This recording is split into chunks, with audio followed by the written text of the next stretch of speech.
আসসালামু আলাইকুম গাইস, কেমন আছো? আশা করি ভালোই আছো। আলহামদুলিল্লাহ আমরা খুব ভালো আছি। আজকের বানাবো মুগডাল দিয়ে মুরগির হাড়। প্রথমে আমি 150 মতো মুগডাল পরিমাণ মতো তেল দিয়ে ভেজে নেব। ভালো করে নেড়ে নেড়ে ভেজে নিতে হবে, লালচে মতো কালার করে নিতে হবে ভালো করে। এটা খুবই টেস্টি আর খুবই সুস্বাদু, একবার ঘরে বানিয়ে দেখো। তারপরে আমি তুলে নেব, ভাজা হয়ে গেছে সবগুলো তুলে নেব। তুলে নিয়ে ওই কড়াইতে পরিমাণ মতো তেল দিয়ে দেব।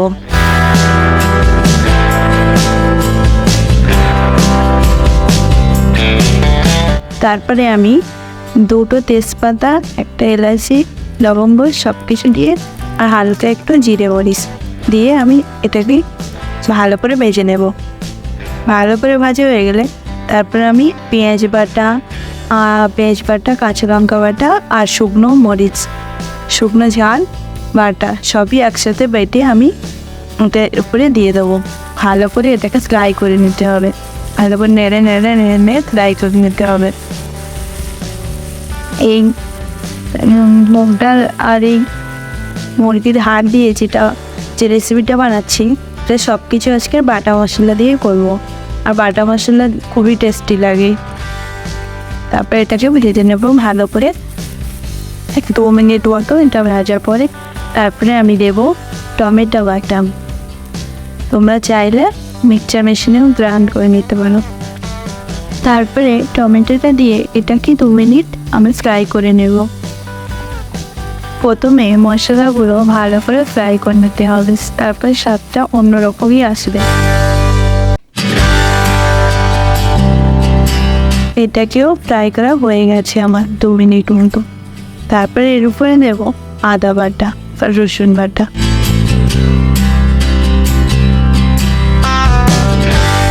প্রথমে দিলাম আদা বাটা, তারপরে এটা নাড়ার পরে তারপরে দেব রসুন বাটা।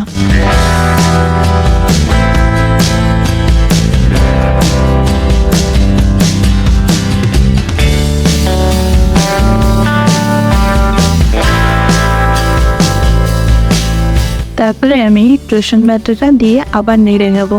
এটাকে আবারও 2 মিনিট মতো ফ্রাই করে নিতে হবে।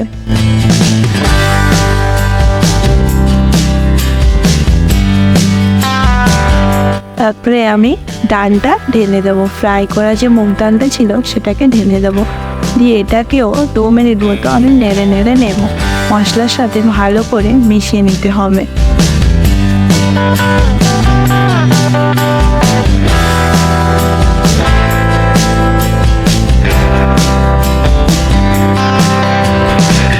দেখতে পাচ্ছ আমার নাড়া হয়ে গেছে। তারপরে আমি দেব 2 চামচ মতো হলুদ গুঁড়ো। তারপরে দিয়ে দিলাম 1 চামচ কাশ্মীরি লঙ্কা। তারপর তান্দুরি মশলা দিয়েছি, যেহেতু এটা চিকেন দিয়েছি এই জন্য। তারপর ধনিয়া গুঁড়ো, জিরে গুঁড়ো, ব্যাস এই কটাই মশলা দিয়ে আবার ফ্রাই করে নেব 2 মিনিট মতো। আবার দেখো যেন নিচে ধরে না যায়, এমন লোতে দিয়ে ভালো করে ফ্রাই করে নিতে হবে। দেখতে পাচ্ছ আমার ভালো করে নেড়ে ফ্রাই করা হয়ে গেছে। তারপর আমি দেবো পরিমাণ মতো পানি দিয়ে দেবো।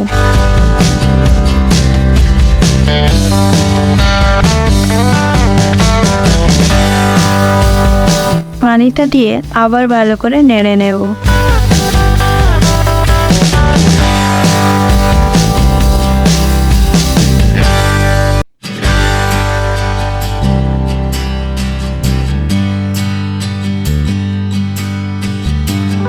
এবারে আমি এটাকে ঢাকনা চাপা দিয়ে দেবো 5 মিনিটের জন্য। পানিটা মরে গেলে তারপর আবার ফিরে আসছি ঢাকনা চাপা দিয়ে।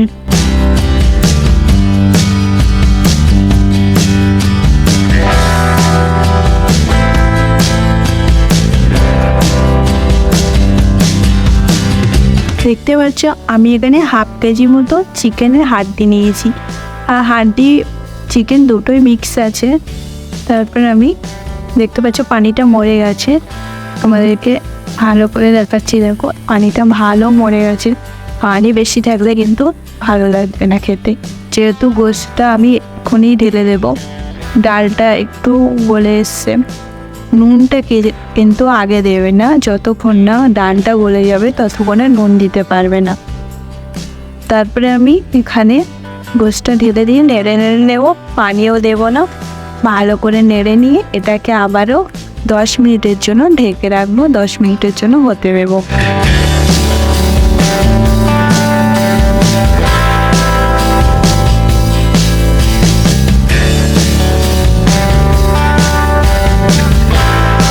তারপরে আমি ঢাকনা চাপা দিয়ে দিলাম। বা 10 মিনিট পরে চলে আসলাম।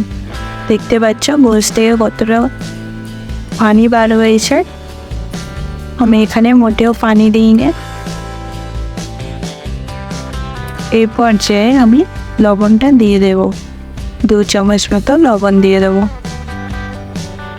ডালটা যেহেতু গলে এসছে ওই জন্য লবণটা দিয়ে দিয়েছি।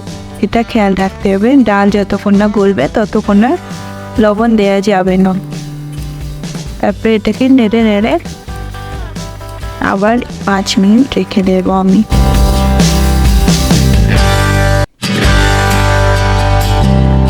পাঁচ মিনিট পরে আবার চলে এসেছি। দেখতে পাচ্ছ কালারটা কত সুন্দর চলে এসছে। তারপর আমি নেড়ে নিলাম।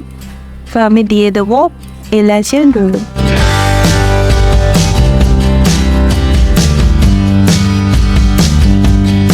এক চামচ মতো এলাচের গুঁড়ো দিয়ে দেবো।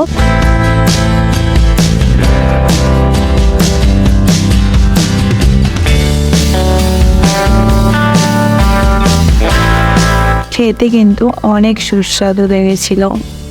একবার বাড়িতে ট্রাই করে দেখো, খুবই সুন্দর, খুবই টেস্টি।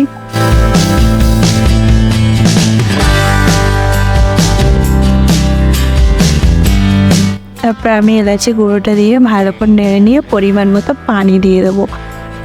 পানিটা কিন্তু আমি এই সবে দিচ্ছি, প্রথম থেকে পানি দিনে গোশের পানি দিয়ে পুরোটাই হয়েছে। লাস্টে আমি অল্প একটু পানি দিয়ে দিয়েছি। দিয়ে তারপর 10 মিনিট রাখার পরে দেখতে পাচ্ছ লুকটা এত সুন্দর হয়েছে খেতে। গাইস একবার বাড়িতে বানিয়ে দেখো, খুবই সুন্দর, খুবই টেস্টি, খুবই সুস্বাদু। এই পর্যন্ত আমার ভিডিওটা। আল্লাহ হাফিজ গাইস। প্লিজ আমার চ্যানেলটি সাবস্ক্রাইব করে দিও, পাশে থেকো। আল্লাহ হাফিজ।